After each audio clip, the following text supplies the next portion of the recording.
Merci d'être avec nous sur Al24 News au sommaire de l'actualité de ce samedi 29 juillet. La Russie et les pays africains s'engagent à promouvoir un ordre mondial multipolaire à l'issue du deuxième sommet Russie-Afrique à Saint-Pétersbourg.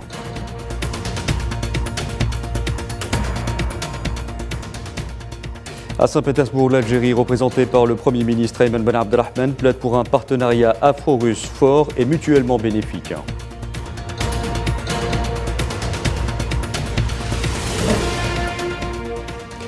Renforcer les relations bilatérales, maintenir la paix, la sécurité et la stabilité, appuyer le développement dans la région, engagement renouvelé de l'Algérie au président de la transition au Mali, Assimi Goïta.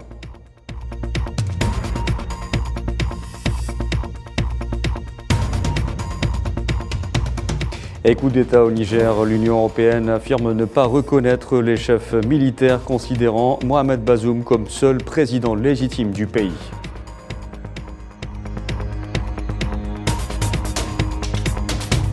Bonjour à tous. Le deuxième sommet Russie-Afrique a pris fin hier à Saint-Pétersbourg avec l'adoption d'une déclaration commune où les deux parties se sont engagées à promouvoir un ordre mondial multipolaire et une coopération économique accrue. Les représentants de 49 pays africains, dont 17 chefs d'État du continent, y ont participé.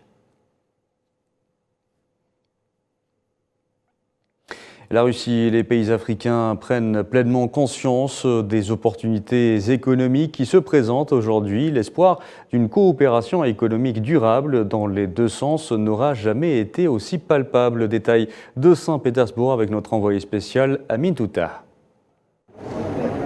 Une deuxième journée du forum russo-africain à travers laquelle les deux parties ont exprimé leur volonté de s'orienter vers une relation complémentaire qui met en avant les intérêts des deux parties. Moscou s'est engagé avec 90 millions de dollars pour les pays africains pour le développement, à un moment où le volume des échanges commerciaux atteignait le niveau de 18 milliards de dollars.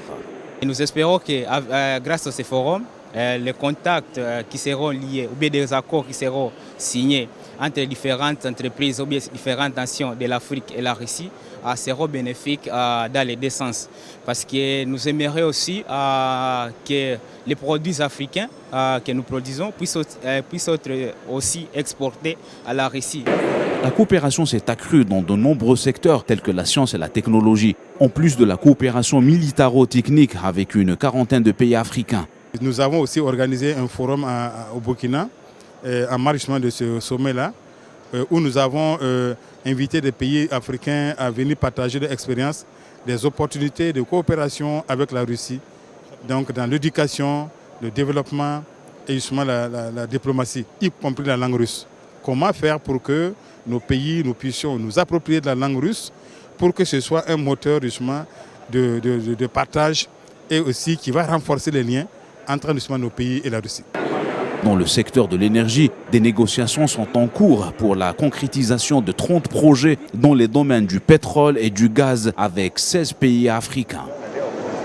Le continent africain aspire à une relation économique gagnant-gagnant et une complémentarité avec les autres pays du monde, notamment la Russie, à travers ce forum qui s'est tenu ici à Saint-Pétersbourg durant 2 jours où les deux parties aspirent à renforcer les liens économiques et la coopération dans divers domaines.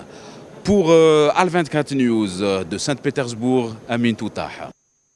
Et le président algérien Abdelmadjid Tebboune était représenté à ce sommet par le Premier ministre Ayman Ben Abdelrahman. Ce dernier a plaidé pour un partenariat afro-russe et mutuellement bénéfique. Mohamed Walid Ben Chaban. Pour un partenariat afro-russe fort, solide et fructueux, l'Algérie a mis en avant sa vision pour le renforcement des relations de l'Afrique avec ses différents partenaires. Améliorer la qualité de vie des populations en Afrique, limitant l'endettement et soutenir le développement des infrastructures dans plusieurs pays sont des priorités absolues pour Alger. Il est impératif d'aider l'Afrique en premier lieu à surmonter la crise d'endettement et faciliter l'accès au crédit de financement, au moins avec les mêmes conditions imposées à d'autres pays, et revoir l'approche suivie actuellement en matière de résolution de la crise d'endettement, de manière à permettre aux pays africains de surmonter ce frein majeur à l'accès au nouveau processus de financement. Malgré le développement économique encourageant enregistré par certains pays ces 10 dernières années, en plus des guerres civiles, de nombreuses crises éclipsent réellement l'émergence du continent. Un enfant sur 5 en Afrique n'est pas scolarisé. Plus de 600 millions d'Africains vivraient sans électricité dans un continent qui dispose plus de 60% de ressources en énergie solaire. Seulement 25% des populations du continent ont accès à l'eau potable, outre le déficit de près de 100 milliards de dollars chaque année dans le financement des projets d'infrastructures exacerbés par un endettement estimé à 1000 milliards de dollars en 2022 contre 354 milliards de dollars en 2010. Pour tous les poids lourds du continent, le sommet de Saint-Pétersbourg était une aubaine pour l'Afrique afin de prendre en considération les ambitions économiques qui vont permettre aux pays africains de consolider davantage la coopération afro-russe selon un calendrier bien défini.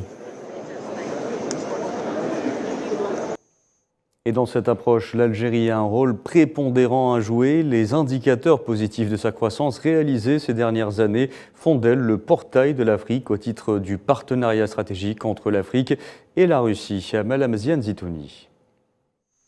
La visite du président de la République Abdelmadjid Tebboune en Russie en juin dernier a permis la signature de la déclaration du partenariat algéro-russe approfondi et a donné un grand élan aux relations bilatérales, ce qui érige l'Algérie en portail pour accéder à l'Afrique.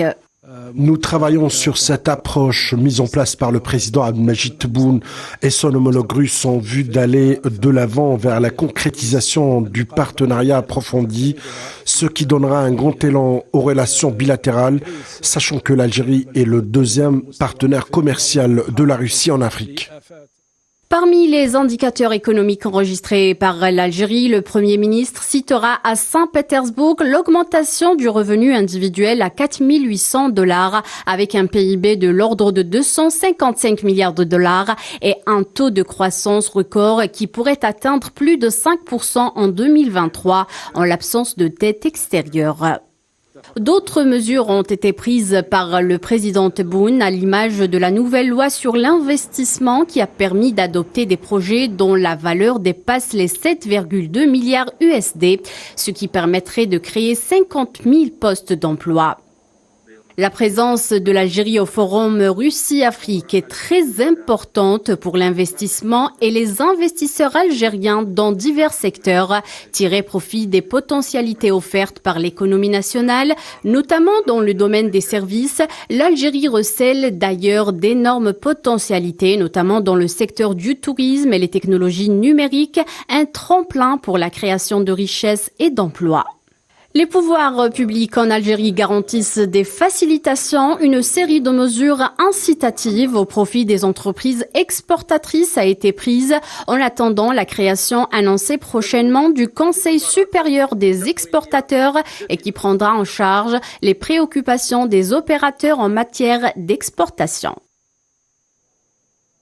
Et en marge du sommet Russie-Afrique, le Premier ministre algérien Ayman Ben Abdelrahman s'est entretenu hier soir à Saint-Pétersbourg avec le chef de l'État malien et président de la transition, Assimi Goïta. Ben Abdelrahman lui a fait part de la détermination du président algérien à poursuivre les efforts en vue de renforcer les relations bilatérales, de maintenir la paix, la sécurité et la stabilité, en plus d'appuyer le développement dans la région. Ces entretiens ont été l'occasion d'évoquer l'état et les perspectives des relations bilatérales dans différents domaines, mais aussi d'échanger les vues sur la situation régionale et les voies de l'action commune entre les deux pays afin de faire face aux multiples défis dans la région.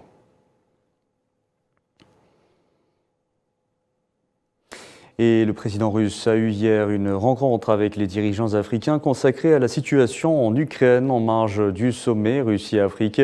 Il s'est exprimé sur l'initiative de paix africaine, soulignant que Moscou l'appréciait. Vladimir Poutine a également insisté sur le statut neutre de l'Ukraine. Je vais vous rappeler une chose. Tout le monde ne le sait pas, mais nous le savons très bien. Kiev a obtenu son indépendance après l'effondrement de l'Union soviétique sur la base de déclaration d'indépendance. Dans cette déclaration, il était écrit noir sur blanc que l'Ukraine est un État neutre. C'est d'une importance cruciale pour nous. Pourquoi l'Occident a commencé à attirer l'Ukraine dans l'OTAN? Nous ne comprenons pas. C'est ce qui, à notre avis, crée une menace fondamentale pour notre sécurité.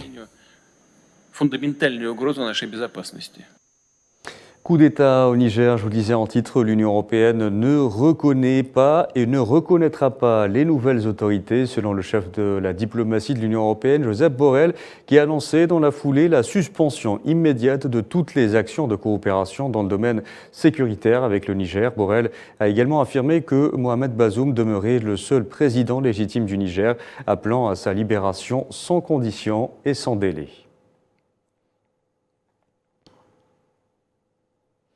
Et les États-Unis ont apporté leur indéfectible soutien au président nigérien Mohamed Bazoum, renversé par un coup d'État militaire. Le chef de la diplomatie américaine, Anthony Blinken, a souligné dans un appel téléphonique que cette situation mettait en péril des centaines de millions de dollars d'aide.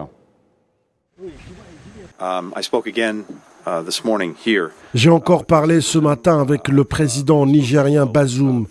J'ai également parlé avec l'ancien président Issoufou. J'ai parlé avec d'autres collègues, y compris nos collègues français.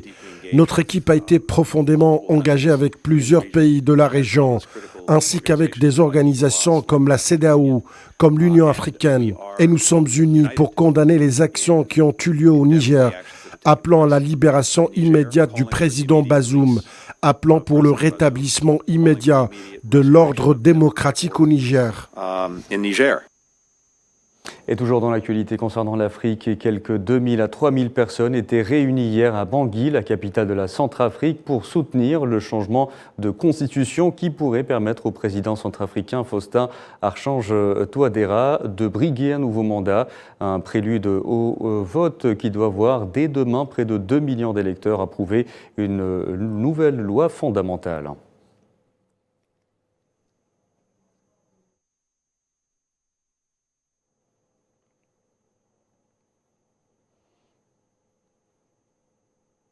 Dans l'actualité également, des préparatifs pour déplacer vers une nouvelle position temporaire le cargo, toujours en feu aux Pays-Bas, au large des Pays-Bas, avec des milliers de voitures à son bord, sont en cours selon les autorités néerlandaises qui tentent depuis 3 jours d'empêcher une catastrophe écologique. Le cargo transportait près de 500 véhicules électriques. Et la Chine a placé ce samedi une partie nord du pays en alerte, dont Pékin et sa région, dans l'attente de pluies torrentielles dans le sillage du typhon Doksuri qui sévit à l'aube à l'autre bout du pays. Il s'agit du 5e de l'année.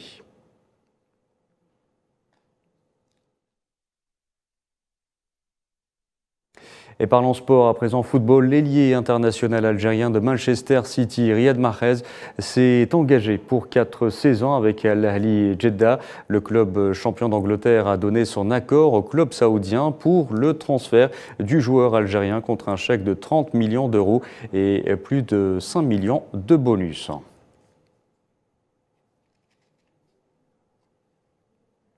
Voilà, et c'était la dernière information de ce journal. Merci à vous de l'avoir suivi. Vous pouvez revoir ce programme sur le site d'Al24 News ou à travers nos différentes plateformes en scannant le QR code qui s'affiche en bas de votre écran. Excellent après-midi à tous.